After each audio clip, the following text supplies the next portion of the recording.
이태원 참사 이후 많은 국민들이 정신적 고통을 호소하고 있습니다. 지자체와 전문기관이 총동원돼 트라우마 극복에 나서고 있는 상황인데요. 장기적인 대책 마련이 절실한 만큼 오늘 한 뼘 더해선 이태원 참사 트라우마 극복 방안을 집중적으로 알아봅니다. 먼저 이상호 기자입니다. 합동 분향소 인근 마음안심버스. 서울시가 마련한 전문 심리 상담 공간으로 트라우마 극복을 위해 마련됐습니다. 바로 옆엔 대한의사협회가 현장 진료소를 차려 매일매일 1:1 심리 상담을 해주고 있습니다. 상담이 보통 30분 이상 이뤄지다 보니 줄까지 서야 하는 상황이 됐습니다. SNS를 통해 봤던 참담한 동영상 때문에 쉴 새 없이 눈물이 나고 악몽까지 꿉니다. 계속 그 뉴스나 영상, 사진들을 보면서 밤새도록 봤던 것들이 잘 때마다 계속 떠오르고 했던 것들에 대한 힘듦이 있었는데 이처럼 국민 대다수 마음 건강에 빨간불이 켜졌습니다.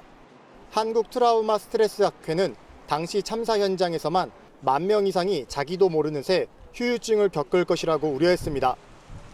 동영상과 뉴스 시청 등 간접 경험도 정신을 매우 아프게 하긴 마찬가지로 선제적 치료가 시급합니다. 미국 월스트리트 저널은 대표적 초연결 사회인 한국에 참사 영상이 쉽게 퍼져 시민들이 공포와 우울에 빠졌다고 집중 보도했습니다. 간접 경험은 사실은 이 외상후 스트레스 장애, PTSD 진단 기준에는 들어가지 않습니다. 그런데 아무래도 사건이 너무나 충격적이고 또 자기 또래 아이를 보는 사람들은 그런 것들 때문에 많은 어떤 고통을 받을 수 있어가지고요. 그런 것들 때문에 힘든 것들이 전혀 이상하진 않습니다. 영상이나 사진 등 당시 기억을 되살릴 우려가 높은 건 아예 원천 차단하는 게 가장 중요합니다. 그래도 우울감, 공포가 계속되면 반드시 전문가 상담을 받아야 합니다. OBS 뉴스 이상호입니다. 네, 전 국민적 트라우마 예상보다 심각한 것 같습니다. 이상호 기자와 한 뼘 더 들어가 보도록 하겠습니다.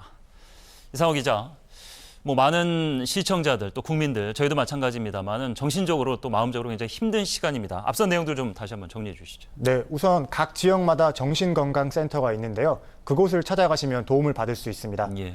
만약 OBS 뉴스룸이 있는 부천시에 사는 시민이라면 부천 정신건강센터에 방문하면 도움을 받을 수 있습니다. 전화 상담도 가능한데 이 번호 1577-0199입니다. 자, 방송을 보시는 시청자 여러분들 그리고 현장의 취재 기자, 뉴스를 매일 전하는 저 역시도 괴로운 시간들이 지나고 있습니다. 지금도 많은 분들이 마찬가지겠죠. 같은 영상이나 사진을 봐도 느끼는 게 좀 다 다르지 않겠습니까? 이번 참사의 경우에는 막을 수 있었는데 살릴 수 있었는데 이런 안타까움 때문에 더 힘든 것 같네요. 네, 그렇습니다. 일단 현장에 나갔던 저 역시 참사 이후 남은 흔적만으로도 괴로웠습니다. 특히 유사한 경험이 있거나 정신건강 상태가 좋지 않았다면 트라우마에 빠질 위험성이 더 높습니다.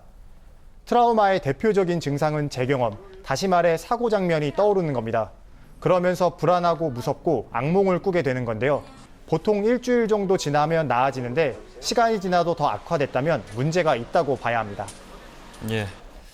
앞서 지적을 해주셨습니다만은 속속 이제 현장에 생존자들의 증언들이 나오고 있는데 비슷한 얘기들을 많이 하고 계십니다.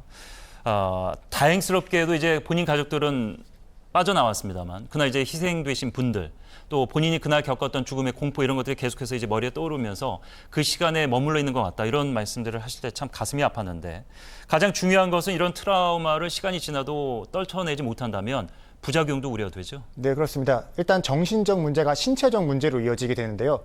잠을 자기가 힘들고 식욕이 떨어지고 일에 집중을 못하는 악순환이 반복되는 건데 이럴 때는 상담 정도가 아니라 전문 치료가 반드시 필요합니다. 전문가 진단 들어보시죠. 잠을 못 자거나 신체적으로 이렇게 식사를 못 하거나 또는 생각에서 빠져나오지 못하는 심한 증상들은 이게 상담으로 좋아지는 건 아니어가지고 그 경우를 넘어서서 신체적인 증상이 나타나기 시작한다면 병원을 찾는 게 맞을 것 같습니다. 네, 이미 시간당 서너 분이 심리 상담을 받고 있다고 알려졌는데 이렇다면 이제 인력도 부족할 것 같고 현장에서도 굉장히 힘들 것 같은데 국가의 지원은 이럴 때 필요한 거겠죠? 잘 되고 있습니다. 일단 정부는 국가 애도 기간이 끝나도 이태원 사고 통합심리지원단을 운영할 계획입니다. 네. 왜냐하면 트라우마가 길게는 6개월 뒤에도 발생할 수 있어서 지속적인 지원이 필요한 건데요. 도움이 필요할 경우 국가 트라우마 센터와 서울 통합심리지원단에서 상담이 가능합니다. 상담하실 땐 자기 감정에 솔직한 게 가장 중요합니다. 지금 감정과 슬픔의 정도, 원인과 기억 등을 최대한 자세히 말하고 처방받아야 합니다. 정신과적으로 뭐 약물 치료라든지 더 치료가 필요하다면 이제 상담하시는 선생님께서 권유해 주실 수도 있거든요. 그래서 상담 선생님이 권유해 주신다면 정신건강의학과를 방문해서 치료를 받는 것도 하나의 방법일 것 같습니다. 네, 저희가 이제 떠올리고 싶지 않은 기억입니다만 잊지 말아야 될 교훈으로 이제 세월호를 많이 빗대서 얘기하는데 이번 사고 역시 저희가 이제 앞서 이제 영상을 보여드리면서도 사고 당일의 그 참사 영상은 저희가 쓰질 않았습니다. 이상호 기자가.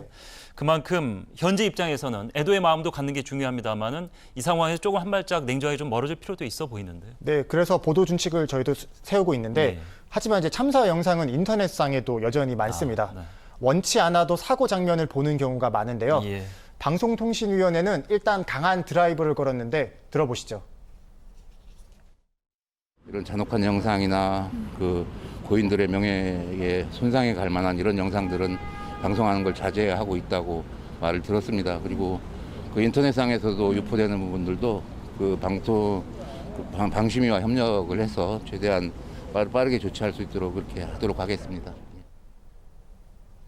OBS 역시 엄격한 기준을 마련해 현장 상황과 음성이 담긴 영상 사용을 최대한 자제하도록 하겠습니다. 네. 많은 분들이 이 참사의 영상에서 또 기억에서 벗어나는 데 시간이 좀 필요할 것 같습니다. 하지만 안타깝게 또 희생된 사람들의 유가족들의 마음도 또 보듬어야 되겠죠. 언론인들도 이런 준칙을 철저히 지키면서 계속해서 보도하는 자세를 갖도록 하겠습니다. 이상호 기자와 함께했습니다. 고맙습니다.